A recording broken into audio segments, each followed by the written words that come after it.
누구나 살면서 힘든 순간들을 겪잖아요. 그럴 때 과연 믿음이라는 게 우리를 어떻게 붙잡아 줄 수 있을까요?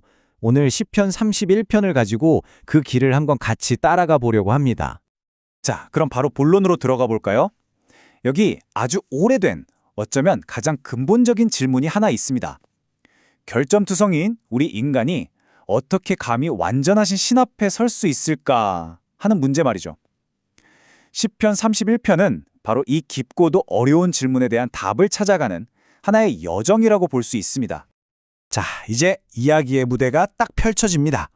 한쪽에는 완전한 의를 가지신 하나님, 그리고 다른 한쪽에는 죄로 가득한 인간이 서 있는 거죠.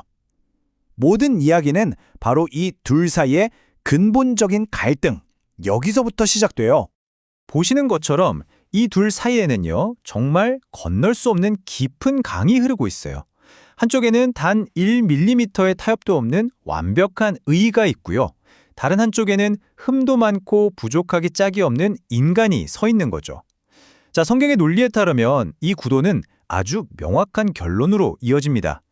인간은 자기 힘만으로는 절대로 그 기준을 만족시킬 수 없다는 거예요. 그래서 결국 하나님과 분리될 수밖에 없다는 거죠. 이게 바로 우리가 신앙의 여정에서 딱 마주하게 되는 첫 번째 거대한 벽이라고 할 수 있습니다. 아니, 그렇다면 이 거대한 벽을, 이 깊은 강을 대체 어떻게 건널 수 있을까요? 바로 이 지점에서 이 이야기의 흐름을 완전히 뒤집어버리는 아주 놀라운 해결책이 등장합니다. 그 해결책의 이름은 바로 헤세드입니다. 이 헤세드라는 히브리어 단어는요, 우리가 흔히 생각하는 자비나 친절 같은 단어로는 다 담아낼 수가 없어요. 훨씬 더 깊은 뜻이죠. 이건 하나님께서 자기 백성과 맺은 약속, 그러니까 언약의 뿌리를 둔 아주 적극적이고 신실한 사랑을 의미하는 거예요. 바로 이 헤세드가 있기 때문에 그 건널 수 없던 강을 건널 다리가 놓이는 겁니다. 죄 많은 인간이 하나님께 나아갈 길이 열리는 거죠. 그러니까 헤세드는 그냥 추상적인 개념이나 아름다운 단어가 절대 아니에요. 성경을 보면 하나님이 역사 속에서 이 헤세드를 어떻게 직접 행동으로 보여주셨는지가 아주 구체적으로 나옵니다. 한번 보세요. 죄를 짓고 숨어버린 아담을 하나님이 먼저 찾아오셨죠. 왜요? 회복을 약속하시려고요. 또 아브라함을 불러서 언약을 맺으셨고요.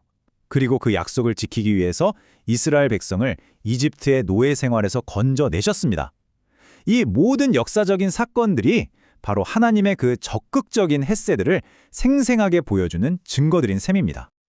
자, 바로 이 헤세드라는 배경을 이해하고 나면 시편 31편 1절의 이 외침이 정말 다르게 들리기 시작합니다. 주의 의로 나를 건지소서. 이거 정말 놀랍지 않나요? 생각해보세요. 원래대로라면 심판의 기준이 되어야 할 바로 그 하나님의 의가 이제는 구원의 근거가 되고 있어요. 완전히 역전된 거죠. 왜냐하면 하나님께서 헤세드를 통해 구원을 약속하셨잖아요. 그렇기 때문에 그 약속을 지키는 것이 이제 하나님의 의로움이 된 거예요. 그래서 시편 기자는 이제 당당하게 바로로 하나님의 의에 기대서 외칠 수 있게 된 겁니다. 심판해달라고가 아니라 구해달라고 말이죠. 그리고 이 생각은요, 여기서 끝나지 않고 신학의 역사에 정말 어마어마한 영향을 미치게 됩니다. 이게 바로 훗날 우리가 이신칭의, 즉 오직 믿음으로 의롭다함을 얻는다 라고 부르는 그 교리의 아주 중요한 신학적 뿌리가 되거든요. 그러니까 시편 31편이 그냥 어떤 한 사람의 절절한 기도를 넘어서 얼마나 중요한 신학적인 의미를 담고 있는지 바로 이 부분에서 알 수 있는 거죠. 자, 그런데요. 이렇게 놀라운 신학적인 해결책이 있다고 해서 현실의 고통이 뭐 마법처럼 뿅 하고 사라지는 건 아니잖아요. 이제부터는 시편 기자가 실제로 부딪혀야 했던 그 혹독한 현실, 고난의 한가운데로 한번 들어가 보겠습니다. 이 구조를 보면 시편 기자의 그 깊은 고뇌가 그대로 전해지는 것 같지 않으세요? 지금 너무나 큰 스트레스 때문에 눈도 침침해지고 영혼과 몸까지 전부 다 쇠약해졌다고 그렇게 토로하고 있잖아요. 정말 지극히 인간적인 고통의 모습이죠. 근데 이 고통이 그냥 내면의 문제에서 그치는 게 아닙니다. 밖에서는 수많은 사람들이 자기를 비방하고 사방에서 두려움이 덮쳐오고 심지어는 자기 목숨을 빼앗으려고 모의까지 하고 있다는 거예요. 그가 느꼈을 압박감이 얼마나 엄청났을지 상상이 가시나요? 자, 여기서 정말 중요한 포인트가 하나 나옵니다. 바로 이 고통의 성격이에요. 성경은 이게 시편 기자가 무슨 잘못을 해서 죄 때문에 받는 벌이 아니라고 분명하게 선을 긋습니다. 이건 오히려 의로운 사람이 세상의 악한 세력으로부터 부당하게 공격받을 때 겪는 거룩한 아픔이라는 거죠. 시편 기자가 느꼈을 그 억울함과 고통의 깊이가 바로 여기에 담겨 있는 겁니다.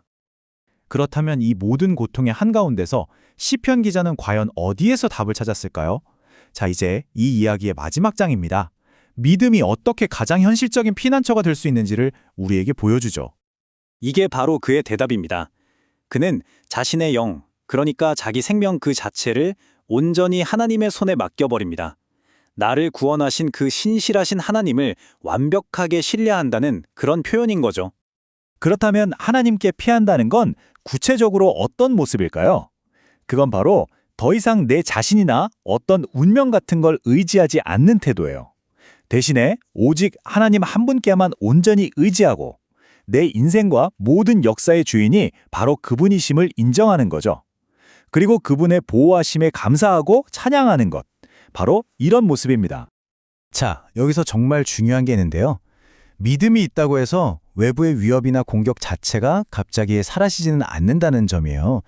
그 대신 하나님은 그 모든 공격의 화살들로부터 우리의 영혼을 안전하게 지켜주는 신성한 안식처, 바로 피난처를 제공해 주신다는 겁니다.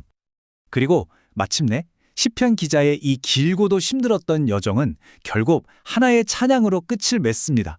마치 사방이 적으로 둘러싸인 성처럼 그렇게 절망적인 상황 속에서도 그는 하나님의 그 놀라운 사랑, 바로 그 헤세드를 똑똑히 보았다고 외치고 있는 거예요. 결국 하나님의 그 헤세드를 끝까지 붙들었을 때 그를 기다리고 있었던 건 절망이 아니라 희망과 감사였던 거죠. 수천 년 전 시편 기자의 이 이야기는 오늘을 살아가는 우리에게도 아주 깊은 질문을 던집니다. 여러분은 또 저는 삶의 힘든 순간과 마주했을 때 과연 무엇을 그리고 누구를 진정으로 신뢰하고 있습니까? 한 번쯤 깊이 생각해 볼 만한 질문인 것 같습니다.